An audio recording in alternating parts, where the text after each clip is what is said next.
Week 1 is here, Saints fans, and if you're excited, give me a like on this video. Hit that thumbs up icon because the Tennessee Titans are taking on your New Orleans Saints at Caesars Superdome. Sunday, September 10th, it's going to be a noon Central kickoff, and I can't wait. Before we get into the injury report, 5 keys to victory for New Orleans, let me know, Saints fans, who you got. Type S for Saints, type T for Titans. I'm going to be spamming my S's, and I hope that you do the same.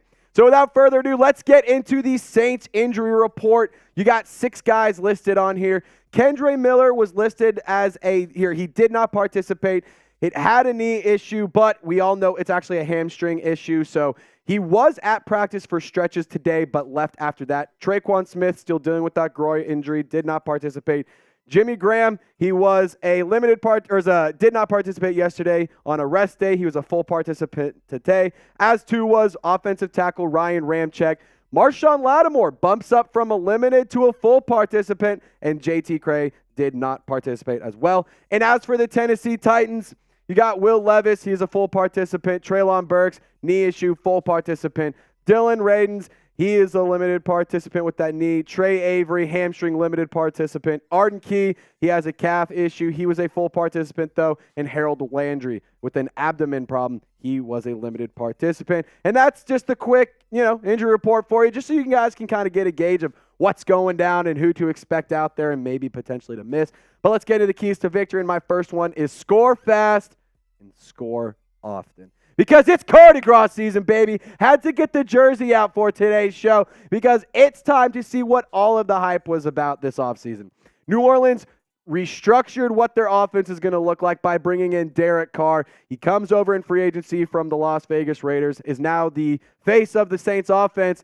And here's the thing. You got plenty of weapons, so let's go to frickin' work, DC4. Bring your lunch pail, tie your shoes, make sure that belt's tightened because we got to get to work. Michael Thomas, Chris Olave, A.T. Perry, and Rashid Shaheed. Those 4 guys, I think, are going to be detrimental to the success of Derek Carr this offseason. You also have Alvin Kamara, who is going to be missing those first 3 games because of the suspension. However, week 4, he will be back at the facilities. So that means Jamal Williams, he's going to be your starting running back. However, Kendre Miller, as we saw earlier, did not participate in Saints practice. We'll see if he is ready to go for game day.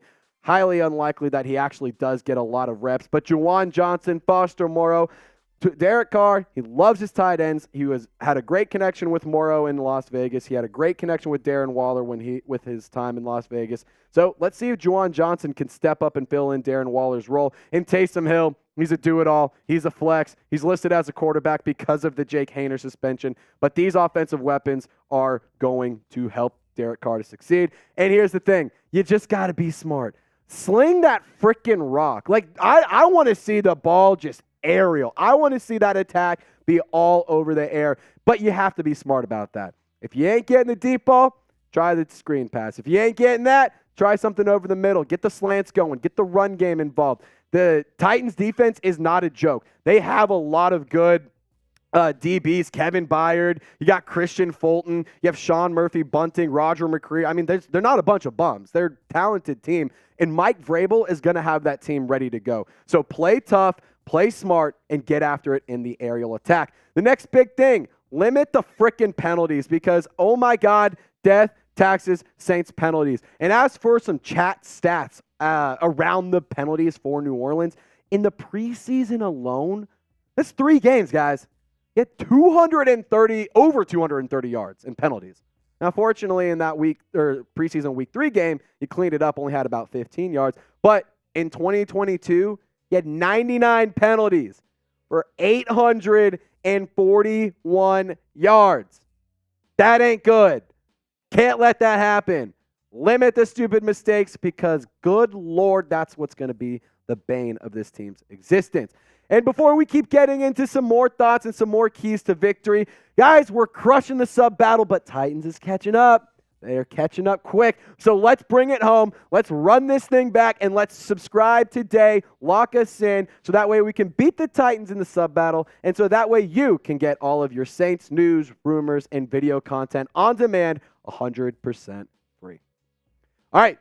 So, Jamal Williams, I need you to go Super Saiyan, man. He's a big anime guy. I need you to get like Goku and go Super Saiyan. I'm not a Dragon Ball Z guy. If I got it wrong, I'm sorry. But I tried. Can I get an A+ for trying? Can I get at least get a gold star? My third grade teacher would give me one. But here's the thing with Jamal Williams. The production was freaking incredible last year. I mean, he led the league in rushing touchdowns among running backs, 17 on the ground last year. He had 65 first downs, averaged 4.1 yards per carry, over 1,000 rushing yards. And here's the thing, another anime reference, you got to catch them all. Get Jamal Williams active in the pass game.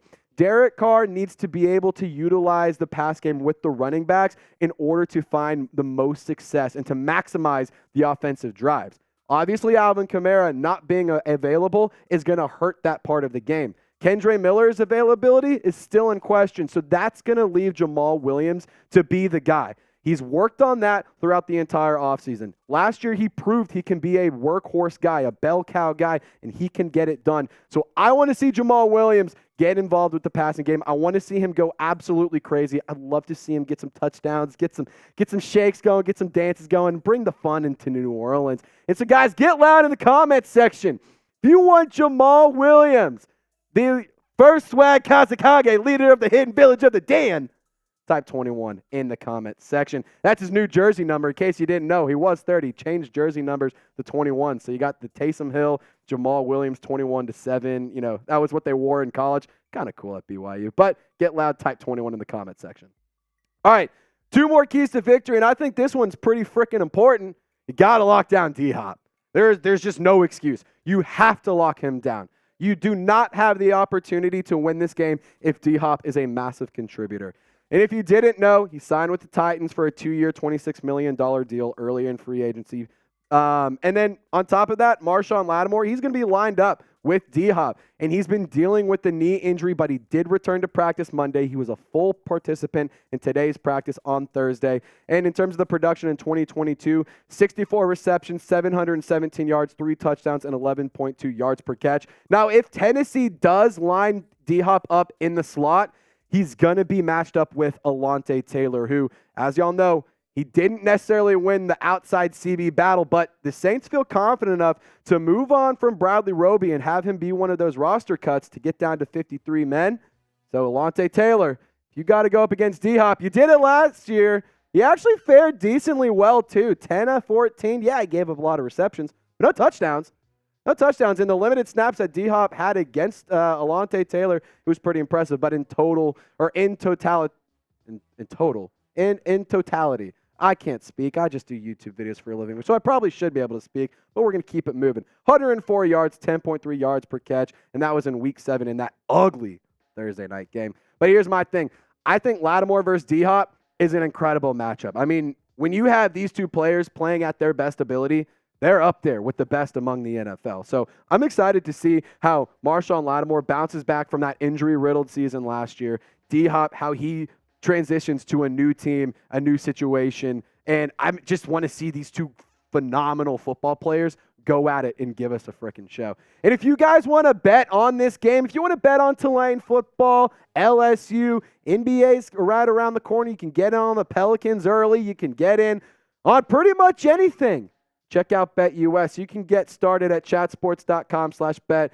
Use that promo code CHAT125. That way you at home can get an 125% deposit bonus, meaning you put in $100, they give you $125. So you have $225 of cheddar to lay down on whatever you want. And again, here's the odds in case you guys missed them earlier. The Saints are 3-point favorites, 41.5 over under. I'm smashing the over. Life's too short to bet the under. Hammer it with me, chatsports.com/bet, promo code chat125 to get that deposit bonus. Last key to victory. So where you need to win in the trenches, guys. The Saints' defensive line is stellar. We're not going to go into too much detail about who all is out there. We know the dogs. You got Cam Jordan. You got Colin Saunders. You got Carl Granderson, Isaiah Foskey, Brian Brzee. I mean, just to name a few. But the front five for the Titans is no joke. Their defensive line is nasty. I mean, Jeffrey Simmons, he's a freaking stud. Arden Key, he's gonna make some noise. He's gonna be disruptive.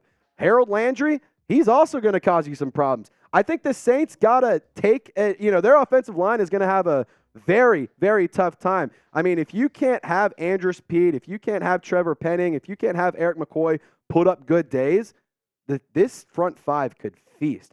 But I will say this about the Titans' offensive line. They have a lot of question marks. I mean, you have a lot of different people coming in on this roster. So Aaron Brewer is the only familiar face in this depth chart.